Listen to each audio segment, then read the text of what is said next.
함께 보실 하나님의 말씀은 구약 성경 시편 1편입니다. 5월 달에는 시편의 말씀을 읽어 나가게 됩니다. 시편 1편부터 90편까지 5월에 읽게 되는데, 그래서 하루에 3편씩 읽어 나가게 되는데 3편의 내용들을 다 살펴볼 수가 없어서 오늘은 1편 말씀을 가지고 은혜를 나누도록 하겠습니다. 시편 1편 1절부터 6절까지 말씀, 구약 성경 805면 전후를 보시면 되겠습니다. 1절부터 6절까지 함께 봉독합니다. 복 있는 사람은 악인들의 꾀를 따르지 아니하며 죄인들의 길에 서지 아니하며 오만한 자들의 자리에 앉지 아니하고 오직 여호와의 율법을 즐거워하여 그의 율법을 주야로 묵상하는도다. 그는 시냇가에 심은 나무가 철을 따라 열매를 맺으며 그 잎사귀가 마르지 아니함 같으니 그가 하는 모든 일이 다 형통하리로다. 악인들은 그렇지 아니하며 오직 바람에 나는 겨와 같도다. 그러므로 악인들은 심판을 견디지 못하며 죄인들이 의인들의 모임에 들지 못하리로다. 무릇 의인들의 길은 여호와께서 인정하시나 악인들의 길은 망하리로다. 아멘.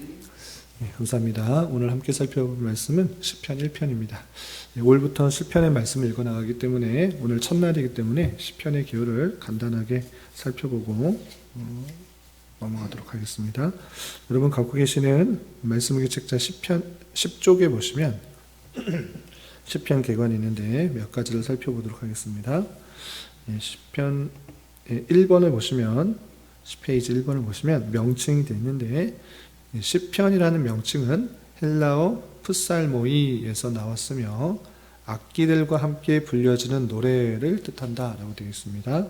그리고 히브리 성경에서는 테힐림이라고 기록되어 있고, 테힐림이라는 뜻이 무엇인가라고 할 때 공적 예배에서 하나님께 드리는 찬양으로 사용되었다라는 것입니다.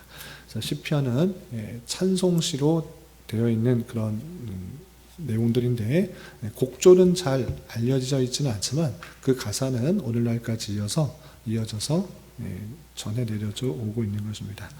그래서 요즘 찬송을 부를 때 그 뜻이 무엇인지도 모르고 그냥 멜로디에 맞춰서 부르는 경우가 있는데, 올바른 찬송은 그 뜻, 마음을 담아서 그 뜻을 잘 마음을 드리는 그런 찬송일 것입니다. 그래서 우리가 시편 찬송을 하는 데 있어서도 그 뜻이 무엇인지를 잘 담아 부르는 것이 중요하다 할 수 있겠는데, 오늘 5월달에 시편의 내용들을 살펴보면서 그 가사의 내용들을 잘 깨닫고 우리 하나님을 높이는 그런 시간들이 되었으면 좋겠습니다. 그리고 2번 보시면 기록자, 계기, 저장 연대가 되는데 내용을 보겠습니다. 시편은 대부분 표절을 갖는다. 이것은 시의 내용에 포함되지 않는 것으로 시편을 적절하게 이해할 수 있는 역사적 배경을 제공한다 되었습니다. 시편의 제일 앞을 보시면 작은 글씨로 어떤 노래다라고 되어 있는데 이것을 표제라고 합니다.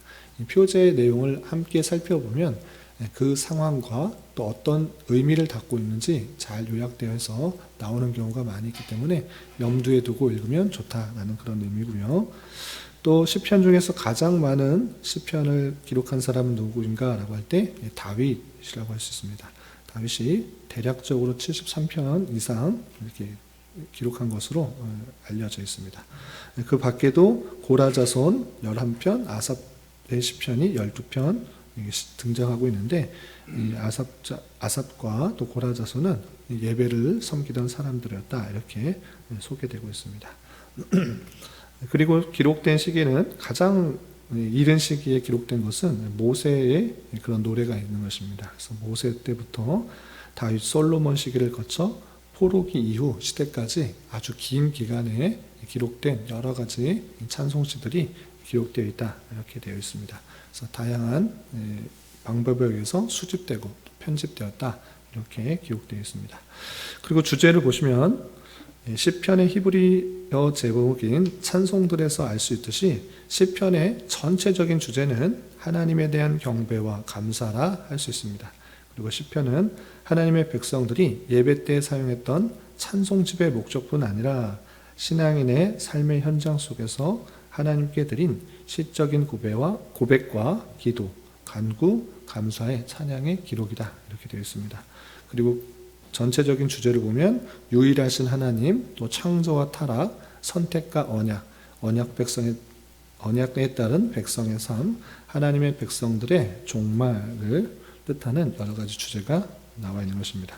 그 밖에도 여러 가지 다양한 주제들이 나와 있어서 성도들이 겪고 있는 다양한 삶의 현실 속에서 하나님을 어떻게 찬송할 수 있는지 좋은 교훈이 된다라고 할 수 있겠습니다. 그리고 12페이지 보시면 성경으로서의 시편과 음악으로서의 시편 되어 있는데 무슨 뜻인가 라고 할 때 그 시편의 그 내용들을 보면 그 성경에 좋은 교훈들이 들어있나 있다라는 것인데 그 내용들은 아주 자세하게 써 있으니까 나중에 참고해 주시기 바라고, 또 음악으로서의 시편이라고 되어 있는데 그건 무엇이냐라고 할 때 표제들의 어떤 식으로 불러야 되는지, 그리고 시편 내용 중에 악상기호와 같은 다양한 표현들이 있는데 정확하게 이것을 어떻게 구현해야 되는지 전부 다 알려지지는 않지만 그런 악상기호를 통해서 이것이 음악적으로 사용됐다는 것을 염두에 두고 읽으면 더 좋다라고 되어 있습니다. 그리고 13페이지 보시면 시편은 형식에 따라 다양한 교훈들이 있는데 그래서 내용에 따라서 어떻게 구분할 수 있는가라고 할 때 교훈시, 민족적인 시, 역사적인 시, 회개시, 저주시, 왕의 통치에 관한 시, 메시아에 관한 시, 찬양시, 탄원시, 감사시, 할렐루야시, 순례시 등으로 내용의 분류에 따라서 다양하게 나눌 수 있다는 것들을 참조해 주시면 되겠습니다. 그리고 시편은 총 150편까지 있는데 그 앞을 보시면 1권, 2권, 3권, 4권, 5권 이렇게 권수가 이렇게 표현되고 있는 것입니다. 그래서 1권은 1편부터 41편, 2권은 42편부터 72편, 3권은 73편부터 89편, 4권은 90편부터 106편, 5권은 107편부터 150편 되어 있는데 그 목적에 따라서 묶은 순서대로 5권이 이렇게 묶여 있다 생각하시면 되고, 성경의 다른 성경과 다르게 시편은 1장, 2장, 3장 하지 않고 1편, 2편, 3편 이런 식으로 부릅니다.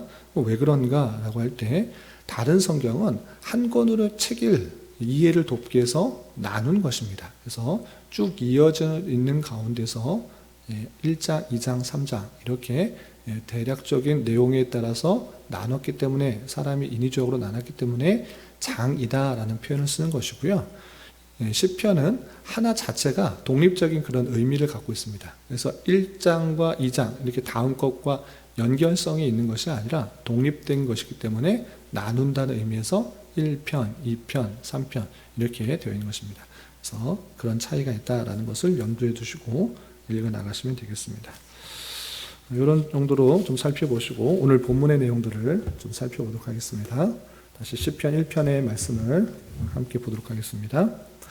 시편 1편은 총 시편 150편에 있는 내용 중에서 어떻게 보면 서론이자 주제를 잘 담고 있는 시편이라고 할 수 있겠습니다.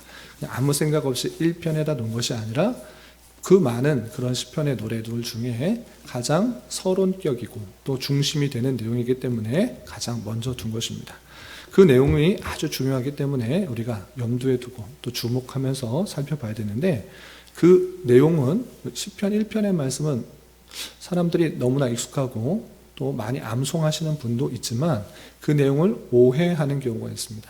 어떻게 오해하는가 라고 할 때 복 있는 사람은 라고 하면서 여러 가지 것들을 말하기 때문에 복을 받기 위해서는 이러한 삶을 살아야 된다. 그러면 복 받는다. 이렇게 생각하는 경우가 있습니다. 그러나 성경 내용을 볼 때, 아니 시편 1편의 내용들을 가만히 볼 때 복 받기 위해서는 이렇게 해야 된다. 이것을 말하는 것이 아니다라는 것을 우리는 살펴볼 수가 있는 것입니다. 왜 그렇게 말할 수 있는가라고 할 때 내용을 보시면 아예 복 있는 사람과 또 그렇지 않은 사람, 의인, 죄인, 이것을 구분하고 있다라는 것을 우리는 내용을 잘 살펴보면 알 수가 있는 것입니다. 그래서 1절에 어떻게 시작하고 있는가 보시면, 복 있는 사람은 악인들의 꾀를 따르지 아니하며 죄인들의 길에 서지 아니하며 오만한 자들의 자리에 앉지 아니하고 라고 계속해서 설명하고 있는데, 그 시작을 복 있는 사람은 이라고 어떤 사람을 정의하고 그것에 대한 설명을 하고 있다는 것입니다. 그래서 복받기 위해서는 이러이러한 일들을 해야 된다라고 말하고 싶은 것이 아니라, 복 있는 사람이 있다. 그런데 그런 사람이 이러한 모습을 가지고 있다라고 설명하고 있는 것입니다. 그래서 이 1편의 내용은 두 가지 사람, 이 세상 사람을 두 부류로 분류를 할 수 있는데, 첫 번째 사람은 복 있는 사람, 그리고 그렇지 않은 사람들은 복 없는 사람. 이 복 없는 사람들은 어떻게 표현되는가? 악인들, 죄인들, 이렇게 구분되어서 표현하고 있는 것입니다. 그렇기 때문에 이 복 있는 사람과 그렇지 않은 사람, 악인들이 대조적으로 나오고 있는데, 그럼 복 있는 사람은 도대체 어떤 사람인가를 계속 설명하고 있는 것입니다. 그런데 이 분류로 나누는 그 내용에 있어서 성경 전체를 볼 때, 오직 그 복이 있는 사람은 하나님의 선택 가운데 하나님의 백성이 된 사람, 그 사람을 복 있다, 이렇게 표현하고 있는 것입니다. 인간의 노력, 인간의 수고, 인간의 열심, 인간의 선행, 인간의 어떠함 때문에 구원받은 것이 아니라 오직 하나님의 주권적인 선택으로 믿음이 생기고 구원을 받은 그 백성들, 그 사람이 참으로 복되다라고 성경은 선언하고 있는 것입니다. 인간은 다 부패하고 타락했지만 그럼에도 불구하고 다 알 수 없는 하나님의 그런 주권 가운데 내가 택함을 받아 예수를 그리스도로 믿고 또 구원받게 된 것, 그것이 참으로 복되다라고 성경은 이미 선언하고 있는 것입니다. 그런데 그 복 있는 사람들은 마땅히 이러한 길을 간다라는 것들을 보여주고 있는 것입니다. 그럼 어떤 길을 가는가 보시면, 악인들의 꾀를 따르지 아니하며 죄인들의 길에 서지 아니하며 오만한 자들의 자리에 앉지 아니한다라는 그런 특징이 있습니다. 의인과 악인들이 있는데, 그 악인들의 모습과 함께 따르지 않으려고 하는 것, 꾀를 따르지도 않고 자리에 앉지도 않고 또 그 길에 서지 않는, 함께 하지 않으려고 하는 그 모습들이 드러난다라고 표현하고 있는 것입니다. 이런 정체성을 가지고 있을 때 하나님과 그렇지 않은 사람들, 악인의 길을 그렇게 무작정 따르고 함께하는 것이 아니라, 내가 갈 길은 분명하기 때문에 하나님께서 주신 그 길로 정진하는 것입니다. 또한 2절에서는 이런 표현들이 있습니다. 2절, 오직 여호와의 율법을 즐거워하여 그의 율법을 주야로 묵상하는도다. 여호와의 율법을 즐거워하여 묵상하면 이런 복을 받는다, 이런 말을 하고자 하는 것이 아니라, 그 복 있는 사람 그 자체가 하나님의 놀라운 은혜를 입었기 때문에 어떤 모습대로 드러나는가? 오직 여호와의 율법을 즐거워하여 그 율법을 주야로 묵상한다. 그것이 참으로 복되다라는 것입니다. 우리가 새벽마다 이렇게 잠을 깨면서 하나님의 말씀을 대하고 기도하는 이유가 무엇입니까? 하나님 앞에 또 다른 복을 받기 위한 것이 아니라 그 모습 자체가 참으로 복된 것입니다. 우리가 이렇게 나온 건 잠을 깨고 정신을 깨워서 하루 아침을 말씀으로 시작하고 기도로 시작하겠다라는 그 자체가 하나님 보시기에 참으로 복된 것입니다. 하나님의 말씀으로 밖에 살 수가 없다 생각하고 그 말씀으로 주야로 묵상하며 살아가겠다고 하는 그 다짐, 그렇게 살면 어떤 복을 더 받는 것이 아니라 그 자체, 그 삶의 자체, 하나님의 백성으로서의 모습들이 온전히 드러나는 것, 그것이 참으로 복되다, 이렇게 선언하고 있다는 사실들을 유념해 드릴 것입니다. 그리고 그런 삶을 사는 모습들은 마치 무엇과 같으냐? 3절에 이렇게 소개하고 있습니다. 3절 보시면, 그는 시냇가에 심은 나무가 철을 따라 열매를 맺으며 그 잎사귀가 마르지 아니한 것 같으니 그가 하는 모든 일이 다 형통하리로다 라고 하고 있습니다. 하나님의 말씀을 즐거워해서 주야로 묵상하고 그 말씀대로 살아가려고 하는 것은 무엇과 같으냐? 시냇가에 심은 나무와 같다라고 하고 있습니다. 시냇가에 심은 나무가 그냥 사막 한가운데 떨어져 있는 나무 어떤 차이가 있습니까? 시냇가에 심은 나무는 항상 그 곁에서 시내로부터 물을 공급받기 때문에 사시사철 푸르고 또 때가 되면 그 열매를 맺는다 이렇게 표현하고 있는 것입니다. 항상 주님으로부터 공급받는 그 말씀과 힘으로 살아가는 그 모습들이 있기 때문에 참으로 푸르고 또 열매를 맺는 그 모습들이 있는 것입니다. 그 시냇가에 심은 나무가 열매를 맺고 푸르려고 하는 것이 아니라 그 때가 되면 하나님께서 은혜를 주셔서 좋은 열매를 맺게 하시고 또 나무가 잘 자라나게 하는 그 모습과 같다라는 것입니다.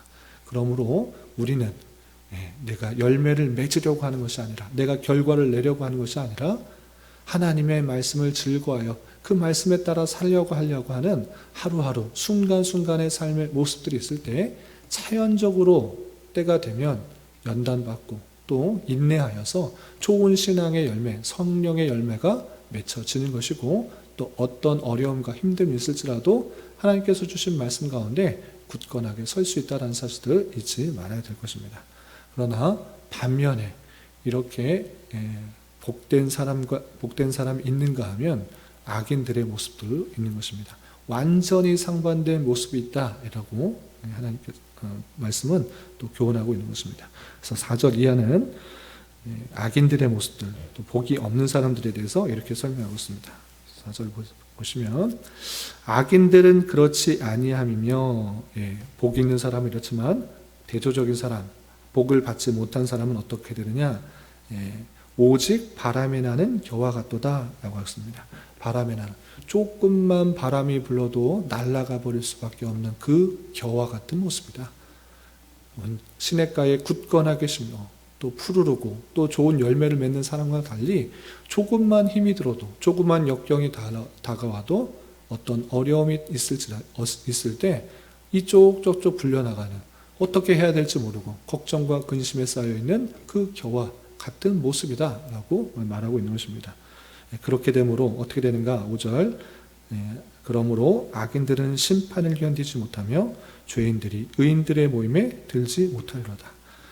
굳건하게 뿌리를 내릴 그 곳이 있어야 되는데 그렇지 않음으로 말미암아 이쪽 저쪽 흔들리고 바람에 나부끼고 그런 뭐로 말미암아 하나님의 심판을 견디지 못한다라는 것입니다.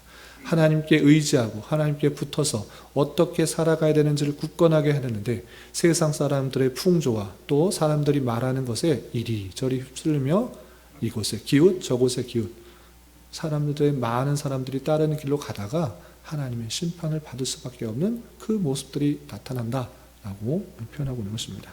그리고 그들이 하나님께 뿌리를 내지르지 못하였기 때문에 하나님의 심판을 견디지 못할 뿐만 아니라 의인들의 모임에 함께하지 못한다라고 말하고 있습니다. 그리고 6절 보시면 이런 표현도 있습니다. 마지막 무릇 의인들의 길은 여호와께서 인정하시나 악인들의 길은 망하리로다.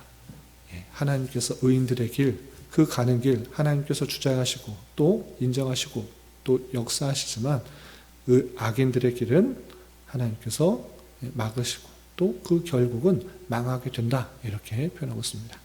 이 말씀을 통해서 의인들의 모습과 또 악인들의 모습들, 복 있는 사람과 복이 없는 사람들의 모습들을 완전히 대조적으로 표현할 뿐만 아니라 의인들이 가게 될 길의 결말과 또 악인들의 가게 될 그 결말을 극명하게 보여주는 것을 볼 수 있습니다.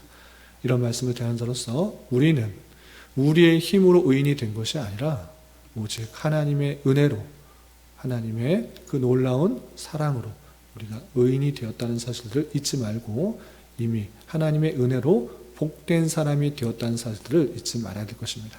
그리고 이 복된 사람으로서 또 어떠한 길을 가야 되는지 마땅히 어떠한 삶을 살아야 되는지 교훈하는 것처럼 여호와의 율법 하나님의 말씀을 가까이 대하고 즐거이 대하고 더욱더 밤낮으로 묵상하며 그 말씀 가운데 거하는 삶 그것이 주님과 동행하는 삶이며 주님과 함께하는 삶이며 주님의 존전 앞에 사는 삶의 모습일 것입니다.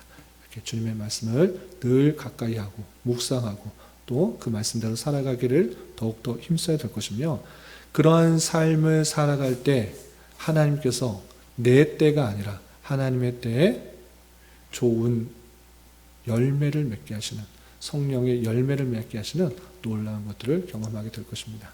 그리고 우리는 시냇가에 심은 나무처럼 굳건하게 주님께 뿌리를 받고 좋은, 푸르고 또 좋은 열매를 맺는 그런 사람이 될 것이라는 것들을 기억하고, 우리의 결국은 평안한 길이고 또 하나님의 인정하시는 그 길로 나아가게 될 것이라는 것을 잊지 않으며 살아가야 될 것입니다. 이런 말씀의 교훈에 따라 오늘 하루 남은 한평생 힘있게 살아갈 수 있는 저와 여러분이 되시기를 주님의 이름으로 부탁을 드립니다. 기도하겠습니다. 하나님 아버지 감사합니다. 오늘 말씀을 통하여 복 있는 사람의 특징에 대하여 살펴보았습니다. 이런 말씀을 다는 자로서 하나님의 은혜로 의인이 된 줄 알아 의인의 길로 행하기에 더욱더 힘쓰게 하여 주시고, 여호와의 율법을 즐거워하여 주야로 묵상하며 시절을 쫓아 과실을 많이 맺는 나무처럼 하나님의 때에 하나님의 방법으로 훈련받고 연단받아 성령의 풍성한 열매를 맺어가는 자 되게 하여 주시옵소서. 주님, 5월은 가정의 달로 보내려고 합니다. 주님께서 허락해 주신 가정을 더욱더 소중하게 생각하게 하여 주시고, 각 가정의 구성원으로서 하나님의 주신 말씀 안에서 그 책임과 의무를 잘 감당하는 복된 가정이 될 수 있도록 은혜를 더하여 주시옵소서. 특별히 아직 주님을 믿지 않는 가족이 있다면 말과 행동으로 그리스도의 사랑을 잘 전하여 주님을 구세주로 믿는 은혜가 있게 하여 주시옵소서. 주님, 교회는 육체의 질병과 연약함으로 생활이 어렵고 불편한 가운데 있는 여러 지체들과 입원한 어린 자녀 있습니다. 주님 지켜주셔서 건강하게 잘 치료되고 회복될 수 있도록 인도하여 주시고, 직장과 사업장의 문제로 가족의 전도와 신앙을 위해, 복된 결혼과 가정을 위해 주님께 간절히 부르짖으며 나아가는 여러 지체들이 있사오니 주님, 그들과 함께하여 주시고 그들의 기도 응답해 주시사 우리의 기대와 소망보다 훨씬 더 풍성한 것들로 채워주시는 하나님을 깊이 경험할 수 있는 기회 되도록 인도하여 주시옵소서. 오늘 저녁에 있는 수요 성경 공부 시간에도 주님 함께하여 주실 줄 믿으며 이 시간 각자 간절하게 간구하는 기도 제목 주님께서 들으시고 가장 선한 것들로 응답하여 주시옵소서. 예수님의 이름으로 기도 올려옵나이다. 아멘.